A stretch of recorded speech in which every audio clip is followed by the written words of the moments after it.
My dad chose my cousin over me, funded his future, and ruined mine, but karma left him drowning in regrets about my own life. I never imagined that I would be sharing this story, but here I am. I'm a 28-year-old man who has had a rather difficult life, particularly when it comes to family. My mother passed away while giving birth to me, which I suppose set the tone for the relationship I had with my father.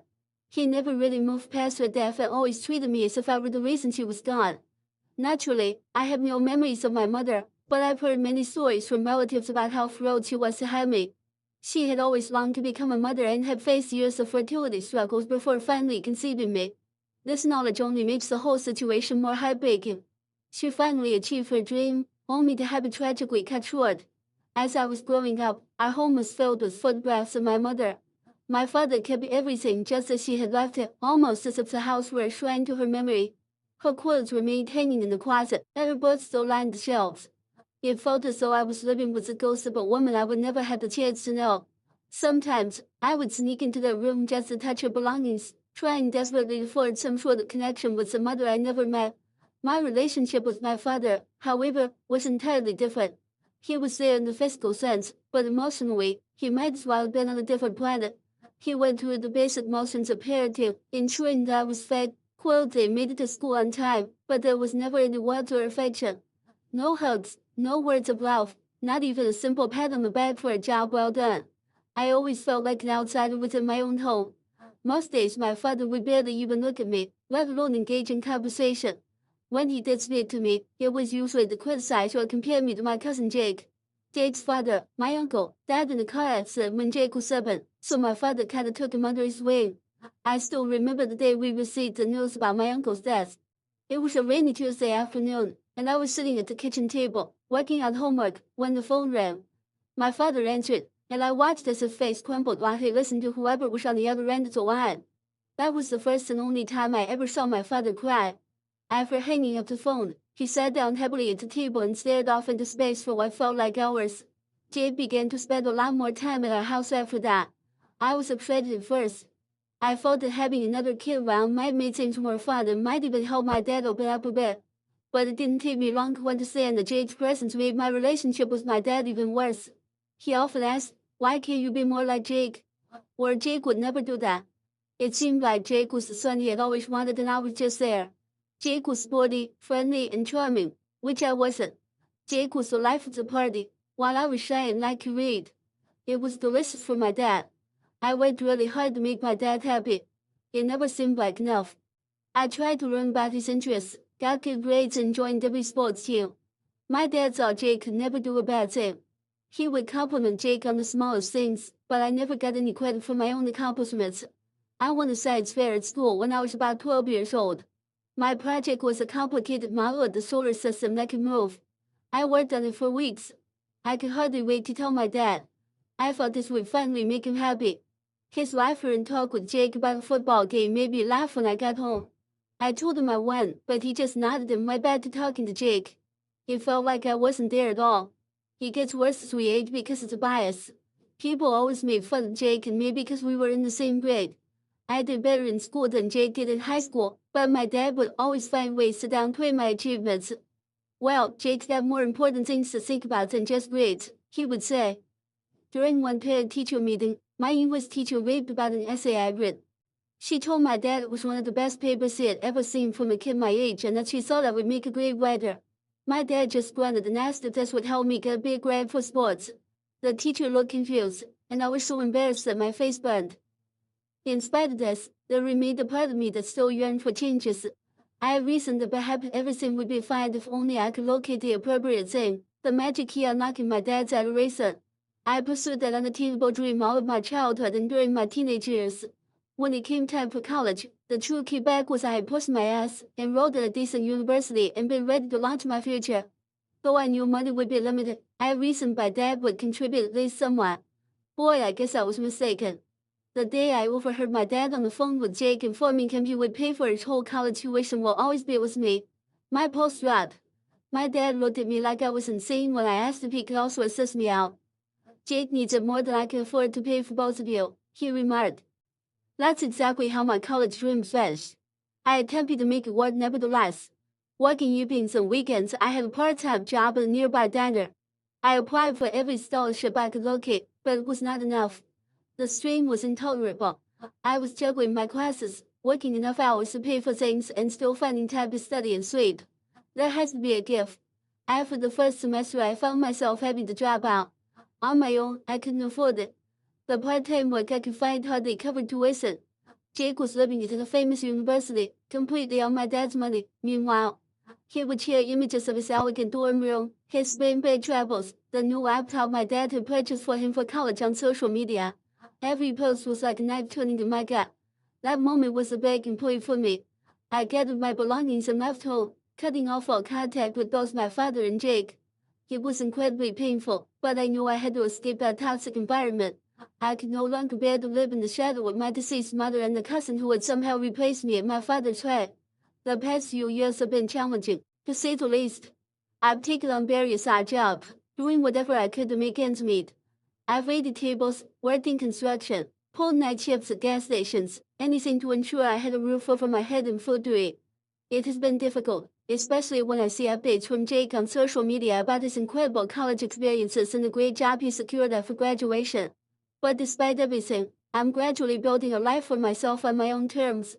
I now have a decent job, not something extravagant, but it covers the bills. I'm working as a manager at a local bookstore. It's not the career I envisioned, but I find solace in being surrounded by books all day.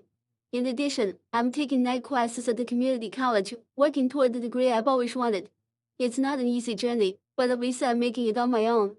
Along the way, I've made some great friends, people who accept me for who I am, not for who they want me to be. They have become a family I never truly had. We have weekly game nights, go on camping trips when we can afford it, and support each other through thick and thin. It's far from perfect, but it's mine, and that makes all the difference. I thought I had left all that family drama behind me, but life has a funny way of throwing curveballs when you least expect it. Yesterday, I received a call from a number I didn't recognize. When I answered, I was stunned to hear my dad's voice on the other end. It had been 3 years since we last spoke, and now he was reaching out for help. I'm not entirely sure how to feel about this, but one thing is certain. I am no longer that kid desperate for his approval. Update 1. It's been a week since my dad's unexpected call, and I'm still trying to process everything that happened. Speaking with him on the phone brought back a plethora of memories, the majority of which were not good. But his voice was different. Older. More worn out. More desperate. He began with small talk, asking how I was doing. It felt awkward and forced, as if he was trying to pretend the last few years hadn't happened. Then he got to the real reason for his call. He needed money, and a lot of it. At first, I was too shocked to respond. This was the man who had never given me a dime for college, who had chosen my cousin over me time and time again, and now he was asking me for financial help. The irony was not lost on me.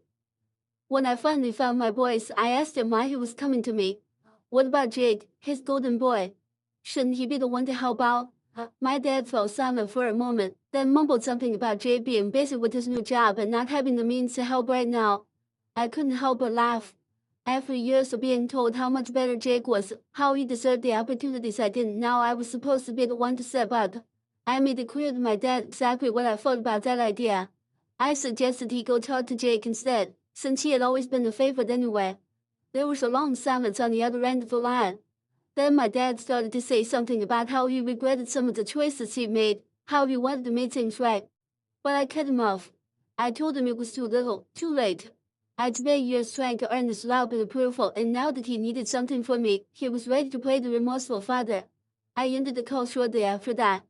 I experienced a range of feelings as soon as I hung up. I turned him away, and part of me felt bad about it since he was still my father. But a bigger part of me felt relieved. For the first time, I had stood up for myself against him. I didn't keep it the need for his approval that had driven me for so long. The next few days were tough. I kept replaying the conversation in my head, wondering if I had done the right thing. I thought about all the times I needed aid and he wasn't there. Sure, it was the college tuition, but it was also the little moments when a child needed their father. School activities, girl advice, and learning to drive. He had been missing too long. I remembered my first heartbreak when I was 16. Her name was Sarah, and I thought she was the one. We had been dating for 6 months when she broke up with me for one of the football players. I was devastated.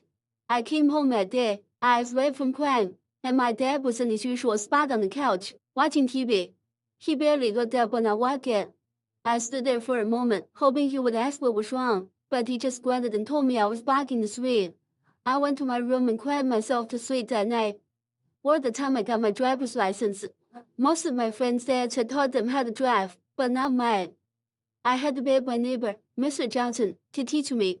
When I finally passed the test, I came home excited to share the news. My dad was in the garage, working on his car with Jake. I showed them my new license. Jake congratulated me, but my dad just nodded and went back to explaining something about the engine to Jake. I don't think he ever let me drive his car. Another thing that made me think was what kind of trouble he was in to need my money. My dad was always very proud, almost too much. It has to be important for him to reach out in this way. Even with everything, I was still a little worried about him. But then I thought about all the times I had been worried about my own future because I wasn't making enough money since I had to quit college. What did he care about that? I had to work things out by myself, which I did. I made my own life without his help. Why should I help him right now? I remember the year I lived on my own after moving out. In order to start over, I moved to a new place where no one knew me. I got any job I could find and found a tiny studio room that I could barely afford. I cleaned during the day and worked as a bartender at night. I was always tired, but I was able to get through it on my own. When I got home from work at the bar some nights, my feet hurt and smelled like smoke and beer. I wondered if I'd made a mistake. I could have put my pride aside, stayed home, and tried to work things out with my dad. But then I remembered being judged all the time and never feeling good enough, and I knew I had made the right choice. I started to feel better about my choice as the days went by. I understood that by not giving in to his request, I was finally getting to my head on things. I wasn't the same kid he used to be able to ignore and push around. Today, I'm an adult. I choose for myself, and I don't owe him anything. I couldn't help but be interested, though. What did exactly cause this to happen? What happened to Jake, the perfect child, couldn't or wouldn't help? There were times when I wanted to find out more about what was going on with my dad and my cousin, but I hesitated. Did I really want to open that can of worms? Was it worth potentially stirring up all that old pain and resentment? I thought about getting in touch with Jake's mom, my aunt. Even though she was sometimes cold, she was always nice to me. She might understand what's going on. The last time I saw her, though, was at a family get-together right before I left for work. She gave Jake a big hug and told him she was proud of him for getting into such a good college. She only gave me a weak smile and a pat on the shoulder when it was my turn to leave. I made up my mind not to call her. I'm still not sure what to do next as I write this report. A part of me wants to forget about the past and keep focused on my own growth in life. On the other hand, I can't help but wonder what's going on between my dad and Jake. Now that I think about it, only time will tell if I decide to look into it more or not. Update you. It's been about a month since my last update, and a lot has happened. Despite my initial hesitation, my curiosity got the better of me. I decided to do some digging to find out why my dad suddenly needed help and why Jake wasn't stepping up. I started by reaching out to a few family friends who were still in touch with my dad. At first, they were reluctant to share much, but eventually, I pieced together a pretty clear picture of what had been going on. I called Mrs. Peterson first. She had been my mom's best friend and had always been kind to me growing up. She seemed surprised to hear from me but was happy to chat. After some small talk, I steered the conversation toward my dad and Jake. Mrs. Peterson hesitated, then sighed deeply before starting to fill me in. It turns out that my dad had gone all in on supporting Jake, far beyond just paying for his college tuition. He had helped Jake with the down payment on a house, bought him a car, and even invested in a business venture Jake wanted to pursue. To do all this, my dad had taken out loans and maxed out his credit cards. He was drowning in debt, all for the sake of giving Jake a life he thought he deserved. Mrs. Peterson told me about a conversation she had with my dad a few years back. He had been bragging about Jake's successes, talking about how he was going to be a big-shot businessman one day. When she asked about me, my dad had just shrugged and said he hoped I was doing okay. The indifference in his voice attracted her. Next, I reached out to my old neighbor, Mr. Johnson, the one who taught me how to drive. He had always been observant and filled me in on some of the more recent developments. Apparently, Jake had convinced my dad to invest in a startup he was launching with some college friends. It was some kind of tech company, but Mr. Johnson wasn't clear on the details. What he did know was that my dad had remortgaged the house to get the money for the investment. The kicker, Jake's new job, the one my dad had proudly boasted about, wasn't going as well as expected. The business venture had flopped, and Jake was now struggling to make ends meet himself. When my dad turned to him for help with the mounting debt, Jake apparently told him he couldn't spare anything right now. Mr. Johnson had overheard an argument between my dad and Jake just a few weeks ago. Jake had come over, driving a flashy new car, and my dad confronted him about the failed business and the money he'd invested. Jake had yelled something about how it wasn't his fault the market had changed and that he'd pay my dad back when he could. Then he peeled out of the driveway, leaving my dad standing there, looking utterly defeated. I have to admit, a part of me felt a twisted sense of satisfaction. After years of being compared to Jake, constantly hearing how I didn't measure up, it turned out that the golden child wasn't so golden after all. My dad had placed all his hopes and resources into Jake, and now the hopes had crumbled. But mostly, I just felt tired of the endless drama, the lingering pain, and the constant what-ifs. I thought about how different things could have been if my dad had chosen to invest in me the way he did in Jake. Maybe I would have finished college, and perhaps I'd be in a completely different career today. But then again, maybe I wouldn't have learned the invaluable lessons I did about self-reliance and perseverance. I remember the tough times after dropping out of college, how I juggled multiple jobs, often scraping by on ramen noodles and cheap coffee. I thought about the long nights I spent studying after exhausting shifts, driven by the determination to improve myself, even without the benefit of a formal education.